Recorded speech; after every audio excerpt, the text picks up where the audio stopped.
Ada seorang sahabat datang menghadap Rasulullah. Beliau mengatakan, "Ausini ya Rasulullah, tolong nasihatilah aku. Harus bagaimana aku ini supaya jadi orang yang baik?" Qal la taghdab, jangan marah. Baik. Summa madza ya Rasulullah, terus apa lagi? Dikatakan oleh Rasulullah, la taghdab. Summa madza ya Rasulullah, yang kedua kali dijawab la taghdab. Karena bagaimanapun juga bahwa kemarahan ini sangat mengganggu emosi kita. Bahkan kecerdasan kita menjadi hilang. Kesadaran kita bisa lenyap seketika, bahkan sampai kita melakukan tindakan-tindakan kriminal di tengah kemarahan yang sangat berlebihan. Bahkan sampai di dalam hukum Islam sendiri, fikih Islam, perceraian yang diucapkan dalam keadaan marah yang berlebihan itu dinyatakan cerainya tidak sah, karena sudah separuh gila orang marahnya. Ya. Kemudian cerita spiritualnya begini Pak Sambodo, bahwa kita mengusir setan dari dalam diri kita dengan susah payahnya bertahun-tahun, berkholwat di hutan saya sampai 6 bulan lamanya, ya kan, makan dedaunan seadanya, ingin membersihkan diri saya dari setan-setan itu. Dan setan itu mengalir bersama darah kita kok. Iya. Nah, setelah setan itu keluar, lalu bisa masuk lagi enggak? Ya bisa. Kapan masuk laginya?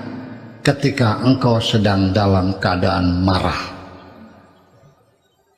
Sampai banyak kesalehan-kesalehan kita yang kita sembunyikan, seperti sedekah sirri, sedekah rahasia, nyumbang masjid tanpa ada orang tahu, kirim rekening langsung tidak menyebutkan nama. Kenapa sedekah sirri itu dapat balasannya sampai 700 kali lipat? Ya, fi sabat sanabil fi kulli sumbulatin mi'atu habbah. Ya, tiga tangkai padi, ya, gandum, satu tangkai itu 100 biji. Yang kita tanam satu, keluarnya satu dan anaknya 6, dan setiap tangkai itu 100 biji. Itukah sedekah sirri. Itu dalam keadaan marah, itu terbuka akhirnya. Tahu nggak kamu tuh mesinnya siapa yang nyumbang? Nih gue yang nyumbang dulu, kirim. Tahu nggak? Usul gitu aja nggak diterima, gimana sih? DKM tuh nggak paham-paham tuh.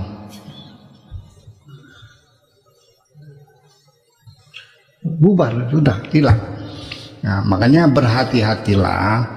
Maka sebaiknya ke depan gini aja lah.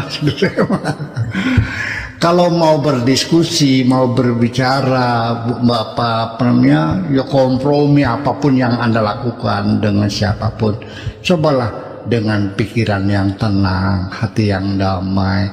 Kalau sedang emosi, itu tolong diusahakan. Ada kiat-kiat mengurangi kemarahan itu. Satu, ketika Anda sedang berdiri dan marah, lutut Anda akan bergetar, membuat kemarahan terus meningkat. Cobalah duduklah, tarik napas yang dalam, sebutlah, panggillah nama Allah, tarik napas yang dalam, tenangkan diri. Kalau sudah duduk masih juga marah, cobalah berwudu. Ya, didinginkan. Jadi kita berjuang untuk mengatasi emosi kita, kemarahan kita. Jangan diturutin dong. Ya kita bisa cilaka hidup kita kalau itu diturutin terus mah. Nah itu kan sangat merugikan. Setelah wudhu kalau seandainya masih marah juga, bawa sholat 2 rakaat.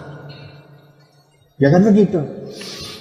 Barangkali aja emosinya hilang. Setelah sholat masih marah juga, mandi sekalian. Iya. Kalau sudah mandi masih marah juga, ngejebur aja di laut sekalian. Gitu. Jadi ya satu persoalannya bagaimanapun kita jangan terpancing dengan emosi. Jadi kita mengendalikan jiwa kita ini, dan itu tidak bisa dihilangkan karena memang itu dibuat oleh Allah dan disimpan di dalam diri kita. Ada kecewa, ada sedih, ada marah, ada macam-macam, itu tidak. Tapi yang penting kan Allah telah memberikan aturan-aturan, manahij agama, nilai-nilai moral, nilai-nilai persahabatan, hati nurani, logika, perasaan, imajinasi, angan-angan. Itu piranti lunaknya banyak banget ya dalam diri kita semuanya. Itu kita kelola dengan dicongok. Jadi tidak dihilangkan tapi dicongok.